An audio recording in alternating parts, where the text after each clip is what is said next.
J'avais trois objectifs en venant à ce sommet européen qui était, comme souvent annoncé, comme un sommet de tous les dangers ou de tous les espoirs. Le premier objectif, c'était de mettre la croissance comme priorité. Le second objectif, c'est de pouvoir faire définir par la zone euro des mesures capables d'avoir des effets rapides sur les marchés par rapport à des États qui étaient regardés comme menacés. Et le troisième objectif, c'était de pouvoir avoir un cadre à moyen terme d'approfondissement de l'union économique et monétaire. Je considère que ce sommet, qui a été long, a pu déboucher sur un accord global et cohérent. D'abord, il y a le pacte de croissance.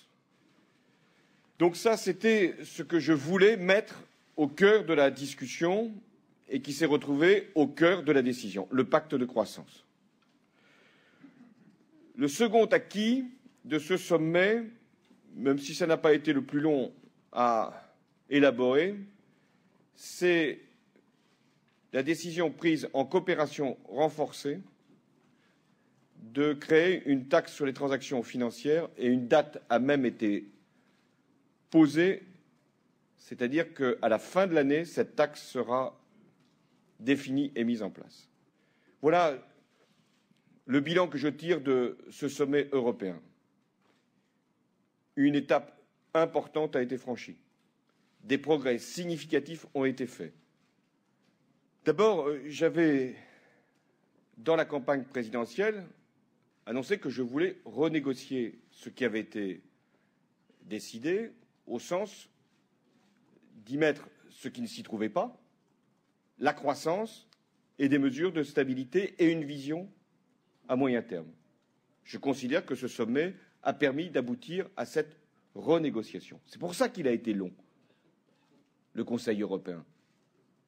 C'est pourquoi la zone euro a travaillé toute une nuit et dans un calendrier qui n'était pas prévu. Et c'est pourquoi ce sommet a été important.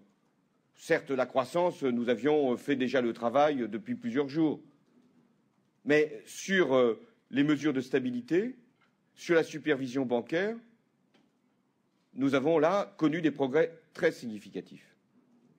J'ai vraiment à l'esprit le souci de ne pas qu'il y ait ceux qui crient victoire et ceux qui seraient obligés de justifier je ne sais quelle défaite.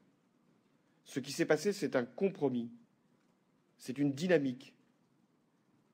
Et Mme Merkel, comme d'autres, a participé à cette recherche et à cette volonté de conforter, de consolider la zone euro. Et c'est parce que la France et l'Allemagne, y compris dans la nuit, ont été ensemble que nous y sommes parvenus. Ça n'a pas été une pression des uns sur les autres, ça a été une conviction commune que nous pouvions, sans mettre en cause des traités, sans avoir à inventer d'autres instruments, les mettre en œuvre de manière efficace.